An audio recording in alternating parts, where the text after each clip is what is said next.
Hey everybody, it's Miss Maza. Hi. And Me, Lennon. Alright, how are y'all doing today? It's Thursday, almost to the weekend here. Easter's coming up on us. Let's see, we did something a little different activity today with arts and crafts, and Miss Maza's paint keeps kind of messing up. But we made these little sun catchers. Lennon likes Spider-Man. So we painted these little sun catchers. We do have to let them dry. As you see, it's still wet, so we're not going to hold them up but for a second because they'll start dripping. We need to put them out in the sun and let them dry. There you go. There's his Spider-Man. He did a much better job than I did. So that's what we've been working on the last little bit here, one of our fun activities.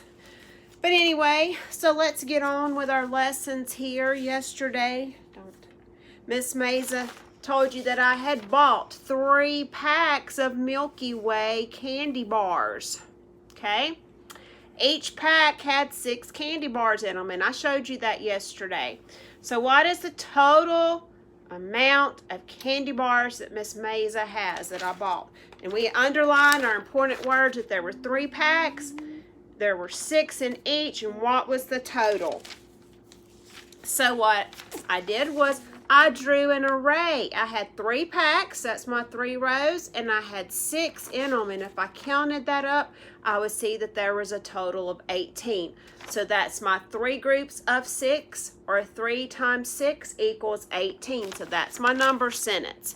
So if I write that out in a complete sentence, I say Miss Maza has 18 Milky Way candy bars. I don't think I should share them with Lennon. Do y'all think I should share any of them with Lennon? Yes. All right. So Miss Maza has 18 Milky Way candy bars. I know this because I drew an array of 3 rows with 6 dots, the dots representing each candy bar, and each row. The total is 18. Therefore, 3 times 6 equals 18. So there you go. Now, have another question for you today. Miss Maza bought 2 boxes of beef jerky for Mr. Clayton. Mr. Clayton likes beef jerky, so I bought him 2 boxes of beef jerky. I love them too. Each box contains 4 pieces, and you can see that on here. It says 4 pieces. All right. So Miss Maza bought 2 boxes of beef jerky for Mr. Clayton.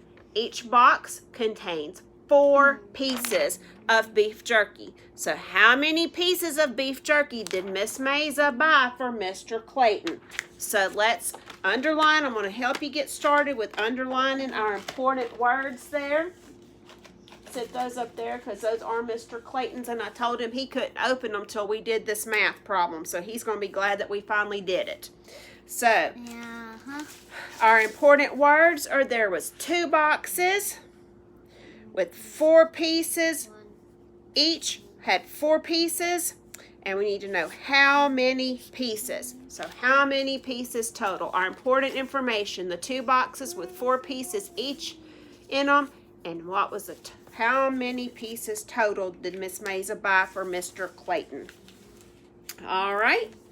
So there you go. There's our math problem for the day. Now let's take a short brain break. And we know that means it's joke time. All right. Why did the pony get sent to his room? Why did he get sent to his room? Because he wouldn't stop horsing around. Oh my gosh, that's so funny, Lennon. This is how you horse around. All right. Should I send Lennon to his room for horsing around? We're already in my room. All right. So, all right. So let's get started on our Swamper letter. Today is letter 12, and it is the last letter, but we're only going to do half of it today because it's kind of long. So, we want to review what does the word instinctive mean. We learned that yesterday, remembering that those are the natural skills that rabbits and other animals or organisms are born with, and they do not have to learn those. Those are their instinctive skills, the one that they are naturally born with. So that was the answer to that question from yesterday. So Our question for today, we're going to start talking about owls in the swamp. What sound do owls make? All right, well, let's see if he's correct. All right, it says, why are owls an important part of the ecosystem in the swamp? Why are owls an important part of the ecosystem in the swamp? All right, so let's start letter 12. Like I said, tomorrow on Friday will be our last day with Swamper, and we'll be starting something new next week. But again, I do want to tell another shout out to Miss Amy Uchley for letting us do this series with Swamper. It has been so much fun. I have learned so much about swamp rabbits. Helps us with our science lessons and our reading lessons. All right, so again, this is The Owls in the Swamp, written by Swamper in his hollow log in the swamp. He says, dear friends, owls play an important role in the swamp. Since they are one of the top predators around here, they help limit the number of prey animals such as squirrels and mice in the area. That keeps things in balance, so there are enough resources for all the remaining primary consumers, herbivores like me. I have written to you about a close call I had with Solo the Great Horned Owl. There have been other times when I was almost an owl's meal, and that's why I stay near alert. My running and swimming skills I have been inventive lifesavers for me many times, since owls and I are both active at night. So when an owl flies across the swamp, moving its wings up and down in the air, the feathers do not make any sound. Owl feathers must be very special, because I can't hear an owl coming unless another animal warns me. I have seen the owls preening their feathers early in the morning mist high up in the oak trees. They use their beaks to preen, and this activity keeps the feathers ready for flight. All owls have sharp talons at the end of their strong toes. They swoop down and grab their prey with these sharp hooks. There is not much chance of escape from the grip of an owl. Their silent flight, excellent eyesight, and keen hearing make them first-class hunters. They are very dangerous. So again, remember our question is, why are owls an important part of the ecosystem in the swamp?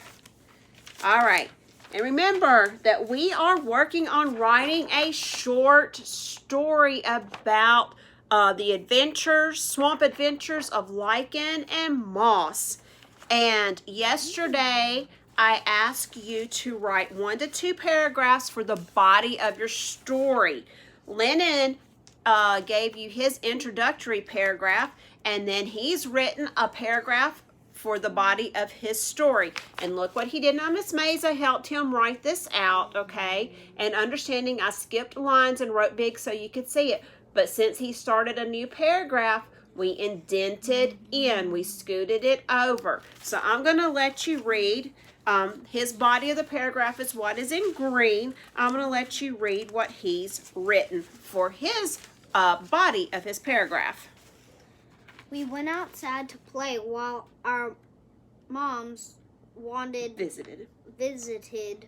We wrestled in the grass. We ran together. We began to pant because we were tired from playing, running, and wrestling. All right, so there's this body to his adventure in the swamp. All right, so today, guess what? I bet you can figure out what we're going to have to do today, because y'all have been writing all year long. We need you to write a conclusion paragraph for your story about your adventure, your lichen and moss's swamp adventures. So I need you to write a conclusion. Wrap that story up, okay? And you'll indent for that paragraph as well. All right, so yesterday for our fun COVID-19 time capsule activities. I asked you to print out the page where the house is at and asked you to color your house. And I colored it. And he colored, this is our house right here. This is a car and this is like the light that shines whenever we come here. And like I just drew like squiggly lines so it can look like more cool. All right, I think he did a great job on that, and I'm sure you did. Have your parents post that on the comment section. Let me see a picture of it. So here's the cool thing that you're going to get to do this time. Look on that website that I posted there for the COVID time capsule. And this time you're going to do an interview with your parents. It doesn't quite look like this, but you will see where it says interview your parents. Now, I think what I'm going to get Lennon to do for Friday is to interview his, so you could see his on Friday, is to interview his dad. Don't y'all think that would be cool? What? I don't even know how to do that. Well, I'll help you out. But I think I might get him to do that because y'all know what I've been doing. But here's a couple of the question. What has been the biggest change? How are you finding homeschooling? You're going to ask your mom mom and dad how they like having to teach you. How many days have you spent inside? How are you feeling? Remember, these are all questions you're asking your parents. What are your top 3 moments from this experience? What activities or hobbies have you most enjoyed? What are you most thankful for? What TV show have you watched? What is your newfound favorite inside family activity?